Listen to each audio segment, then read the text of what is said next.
maiiwasan. First, gumamit tayo ng strong password. Gumamit tayo ng mga mix letters or numbers, kagaya na lang ng alphanumeric combination.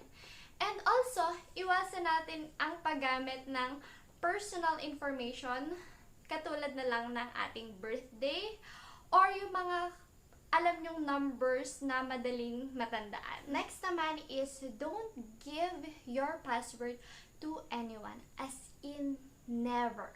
Never give your password to anyone.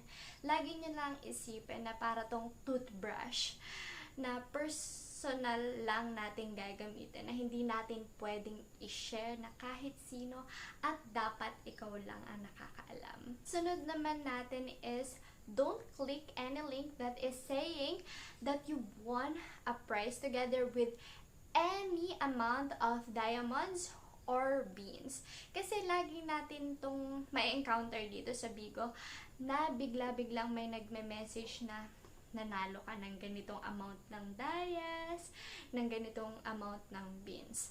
Lagi nating tatandaan na kapag nanalo ka ng certain amount or extra amount dito sa Bigo Live, diretso ito na magre-reflect sa inyong wallet, sa diamonds and sa beans. Usually makikita nyo itong mga ganitong scam na message is yung may naka-include na mag-fill in lang kayo ng mga forms. So, wag nyo na tong pansinin.